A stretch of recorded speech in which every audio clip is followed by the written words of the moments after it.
Hi, happy Thursday, everyone. It's Jane McLeod from Capstone Leadership.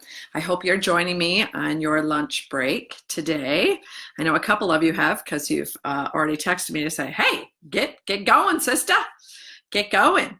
So today's topic, which I would love to thank our amazing partner organizations for, they're reaching out to us all the time to say, hey, we really need help with this. And quite a few of them, most specifically the steering teams and those teams of employees and leaders that are responsible for training and leadership development and organizational development, have reached out to us to say, we want to do a better job presenting. We know that it's our role to present and train and teach other people, but we really want some skills for that.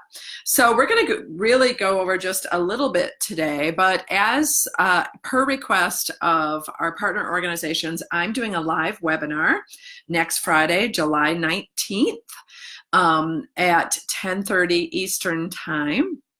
Whitney, my close friend, is going to post the link to that.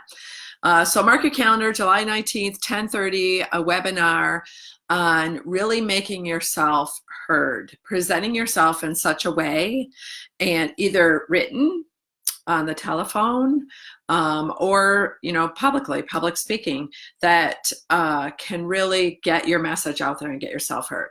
Because here's the deal. Public speaking is the #1 fear in America. Not actually anymore. In the past 2 years, it's been losing your health insurance. So that's another whole topic altogether. But, for many, many years, public speaking and that fear of public speaking was the #1 fear in America.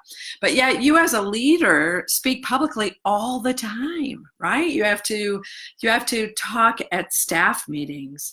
You've got to raise your hand during a medical staff meeting and, pose a question or a concern. You've got to present to your senior leaders a budgetary item that you need.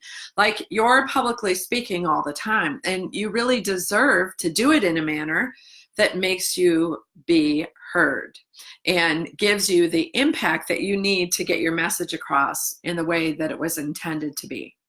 Because I'm sure this has happened to all of you, because I knew that it happened to me a lot. Is I would communicate something. I would feel as though I did a great job communicating something. And then, and I know this is human nature, and I know this is how change happens with humans. But 2-3 months later, my employees would say, I don't remember you saying that. Was it in the minutes, or we just don't remember. So, you want to speak with some punch. You want to speak so that it touches people, either in their hearts or in their heads. So during that webinar, I am going to teach you 4 very simple steps to, set up an email, a written communication, spoken communication, so that it's heard in the way that you deserve it. So how many of you have been avoiding giving public presentations because you're worried about it? You don't think you can. You think you suck. You don't think you'd be good at it. Maybe you don't feel as though anyone else really wants the knowledge you have. None of that is true. Absolutely none of that is true. Your organization is relying on you to speak up, to present yourself, and to really follow through on those things that you're passionate about. We ask our partner organizations all the time, please, please, please ask your leaders to determine what I do really well and what I'm passionate about, and then share those things with others. It's a key driver of engagement. So I don't want to upset introverts, but what I hear a lot of times is, I'm an introvert, I can't do it. And that is an excuse, not a barrier. Okay. Susan Elaine Tetzloff, my business partner, who stands next to me on a stage in front of hundreds and hundreds and hundreds of people, is a self-professed introvert. And she does extremely well presenting in public. Okay, so being afraid is not the same thing as being an introvert. And if you are truly an introvert and you know that, think of moving outside your comfort zone and knowing that when you overcome something that makes you uncomfortable and that you're just not comfortable with at all, then that is the single thing that gives you such pride and joy and, conquers the fear. I mean, that feeling inside you can really, really, really last a very long time. And even people like myself who are definitely not introverts, definitely not, as far from an introvert as humanly possible, I still get scared.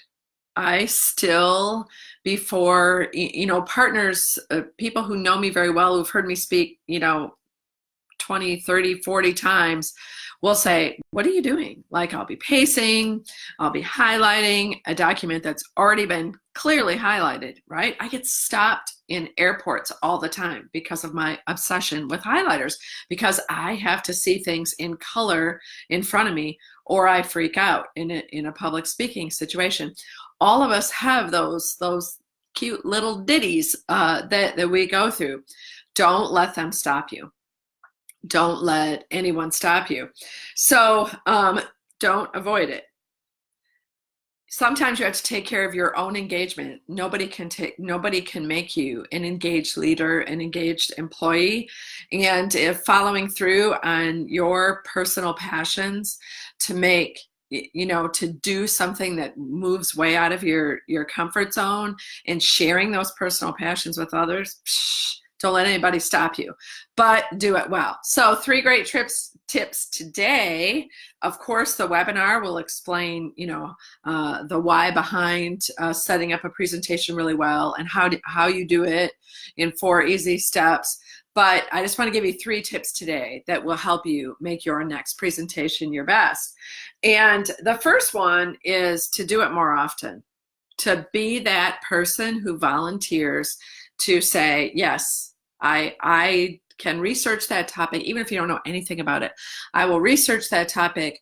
I will follow through. I will present it. So anything that we're ever scared about and concerned, we should do it more often. So number 1 thing, present more often, okay? Number 2, prepare very well. No one wants to see you read from a PowerPoint.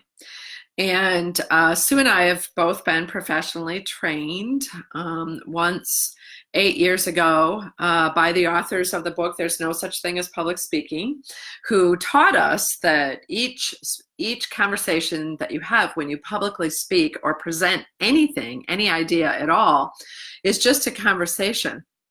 One-on-one, just a conversation like I'm having with you right now. That if you truly learn to treat it like that, then your presentations will be amazing and over the top. And guess what? Heather Schrag, Dawn Anderson Parker, and Danielle Wyckoff, you and I are having a one-on-one conversation right now. If I pull up a PowerPoint, how really personal is that, right? Not very personal. So the audience doesn't need you to read from a PowerPoint. They need you to bring your best self there. So we do have some trainers, presenters who have also been personally trained one-on-one, just like Sue and I have, and they still use PowerPoint. And there's some very strict rules with PowerPoint. Only use a PowerPoint slide if it's going to save you 1,000 words. If you're going to show data, results, anything like that with it, don't make it Skittles. Like I told you about my highlight obsession, so my notes need to be in Skittles, but your slides should never be. The human eye is attracted to only read blue or black. And the human brain cannot divide itself in 2. So when you use PowerPoint, nobody's listening to you. Not a single person can listen to you and pay attention to what's on the screen at the same time. So your PowerPoint presentation should only be extremely iconic pictures, video, to show a quote that you want people to write down and really remember. And again, those graphs and data and things that are going to touch people's head, touch people's heart with both your words and your PowerPoint presentation. But don't try as hard as you may to not use your PowerPoint to keep the presentation moving or to know where you are in time, right? Do you understand?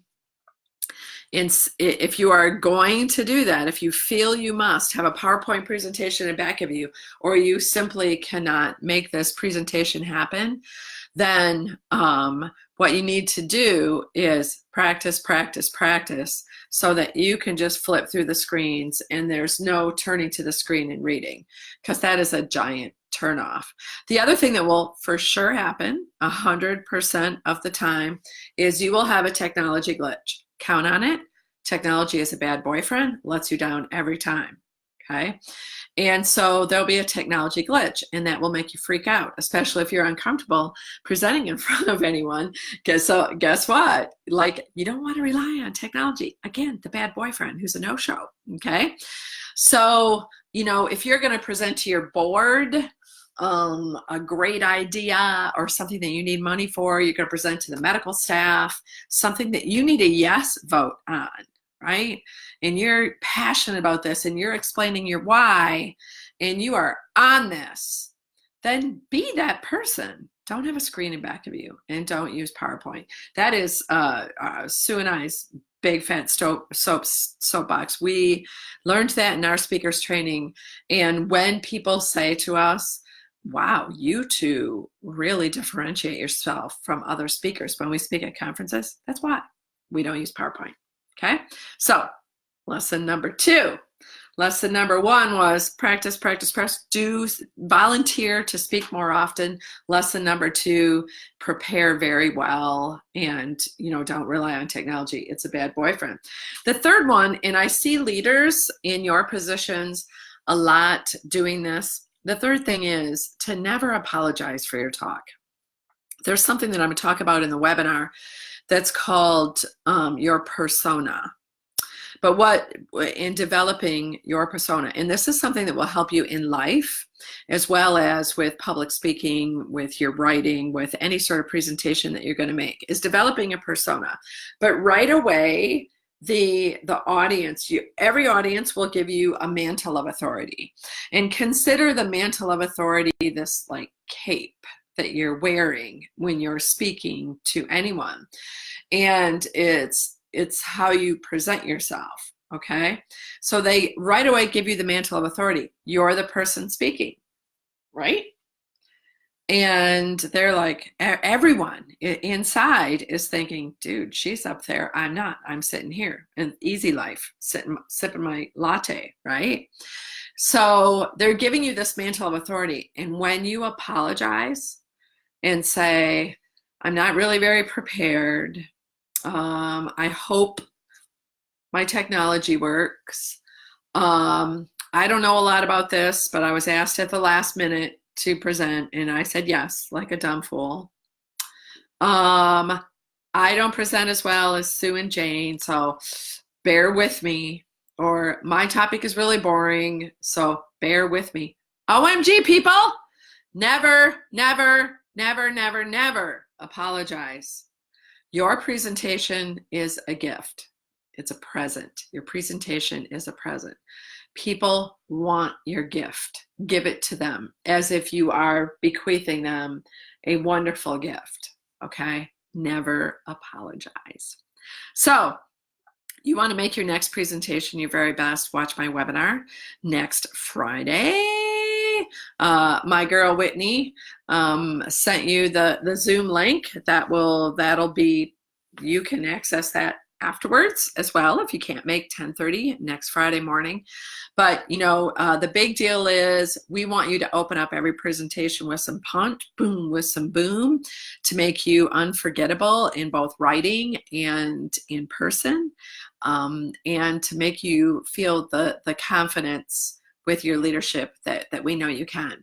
So next Friday, talk to you then. Thanks so much.